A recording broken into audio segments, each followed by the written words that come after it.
जय हिंद। मैं इस वीडियो में आप लोग को बताने वाला हूँ इम्पोर्टेंट क्वेश्चन। मैथ के कुछ ऐसे इम्पोर्टेंट क्वेश्चन है जो कि एग्जाम में हर एक बार पूछा करता है। ठीक है, जैसे कि मान लीजिए कि इस प्रकार का सवाल पूछा करता है हमेशा एग्जाम में। ठीक है, और बहुत सारे लोग क्या करते हैं, इसको बनाने में गलती करते हैं। ठीक है, तो आइए हम लोग बिना कुछ देरी के इसको सोल्व करते हैं। ठीक है, कह रहा है कि 7 के पावर 26 का वर्गमूल कितना होगा।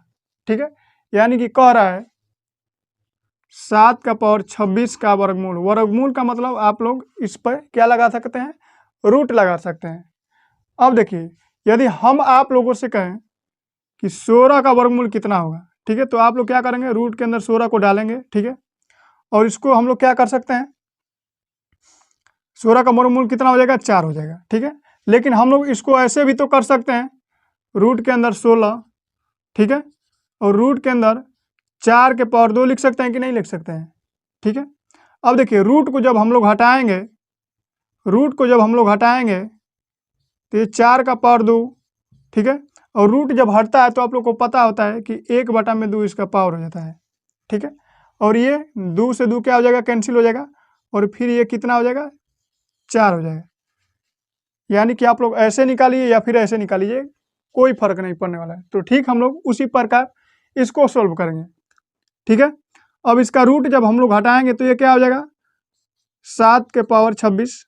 ठीक है, और रूट जब हटेगा तो इसका पावर कितना हो जाएगा, 1/2।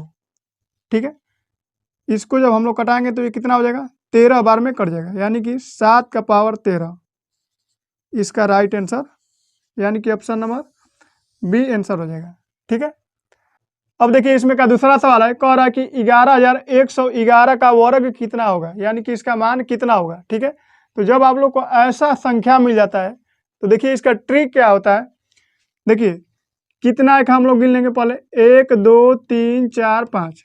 ठीक है, तो हम लोग पहले गिन लेंगे 1 2 3 4 5। ठीक है, इसको हम लोग पहले बढ़ते क्रम में लिख लेंगे। ठीक है, और फिर इसको हम लोग क्या करेंगे, घटते क्रम में लिख देंगे, यानी कि 5 के बाद क्या आता है, 4 3 2 1। बस यही आपका क्या हो जाएगा, आंसर हो जाएगा। देखिए इसका लॉजिक समझिए पहले। जैसे मान लीजिए कि हमको 11 का वर्ग दे देगा, 11 का वर्ग दे दिया निकालने के लिए, तो हम लोग क्या करते हैं, 11 का वर्ग कितना होता है, 121, आप लोग को याद होगा। लेकिन यहीं पे पूछ देगा 111 का वर्ग, तो 111 का वर्ग कितना होगा। देखिए कितना एक है, 1 2 3, तो गिनेंगे 1 2 3। ठीक है, और फिर इसको क्या करेंगे, हम लोग घटते क्रम लिख देंगे, यानी कि 2 और 1। बस यही आपका क्या आंसर हो जाएगा। तो ये हमारा क्या हो जाएगा, आंसर हो जाएगा, यानी कि ऑप्शन नंबर सी आपका क्या हो जाएगा, आंसर हो जाएगा।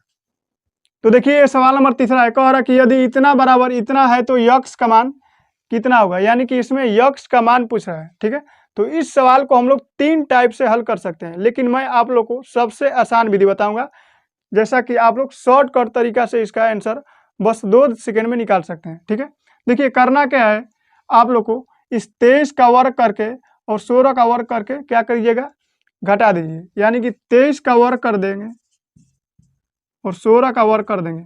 ठीक है, ये 23 का हम लोग जब वर्ग करेंगे तो कितना हो जाएगा, 529 होगा। ठीक है, और ये 16 का जब हम लोग वर्ग करेंगे तो 16 का वर्गमूल कितना होता है, 16 का वर्ग कितना होता है, 256। तो जो अब हम 529 में से 256 को घटाएंगे तो कितना बचेगा, 273। हमारा क्या हो जाएगा, आंसर हो जाएगा, यानी कि ऑप्शन नंबर सी। ठीक है, तो आइए हम लोग चलते हैं सवाल नंबर चौथा की ओर। ठीक है, कह रहा है कि 6 का पावर 10 गुणे 7 का पावर 17 गुणे 11 का पावर 27 में अभाज्य गुणनखंडों की संख्या ज्ञात करना। ठीक है, यानी कि इसमें अभाज्य गुणनखंडों की संख्या कितनी होगी। ठीक है, तो देखिए इसका सबसे आसान ट्रिक क्या होता है कि हम लोग क्या करेंगे, इसका प्राइम फैक्टर तोड़ेंगे। ठीक है, बेस वाला का क्या करेंगे, प्राइम फैक्टर तोड़ेंगे। इसका जब हम लोग फैक्टर करेंगे तो कितना होगा, 2, 3, यानी कि 2 3 6। तो इसको जब हम लोग तोड़े तो कितना फैक्टर में ये टूटा, 2 फैक्टर में। ठीक है, कितना फैक्टर में, 2 फैक्टर में। और फैक्टर ऐसा होना चाहिए, जैसे मान लीजिए कि इसका फैक्टर हम लोग कैसे तोड़ सकते हैं, इसका 7 गुणे 1 होगा, लेकिन हम लोग को ऐसे नहीं करना है, कम से कम हम लोग को ऐसे तोड़ना है। जैसे मान लीजिए कि 6 का, तो 6 को यदि हम लोग तोड़ेंगे तो कितना होगा, 2 गुणे 3।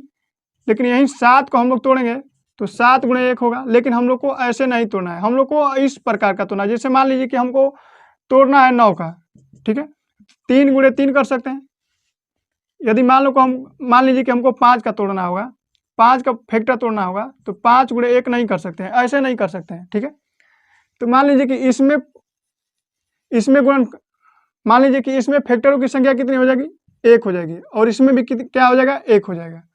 अब देखिए इसको हम लोग क्या करना है, यहाँ पे कितना है, कितने फैक्टर में टूटा है, तो 2 फैक्टर में। तो यहाँ पे हम लोग क्या करेंगे, गुणा कर देंगे। ये 10 दूना की कितना हो जाएगा, 20, ठीक है। और यहाँ पे कितना है, 1 है, 1 में 17 का गुणा कर देंगे, ठीक है। तो कितना होगा, 17 होगा। और 1 में 27 का गुणा कर देंगे, कितना हो जाएगा, 27, ठीक है। और सबको हम लोग जब जोड़ेंगे तो कितना होगा, ये 7 7 14 हो जाएगा, ठीक। और ये 2 1 3, और 3 और 2 कितना मिला के हो जाएगा 5, 5 खस लिया कितना हो जाएगा 6, यानी कि 64 हमारा क्या हो जाएगा, आंसर हो जाएगा, ऑप्शन नंबर ए, ठीक है। फिर मिलेंगे अगले नेक्स्ट वीडियो में, तब तक के लिए जय हिंद।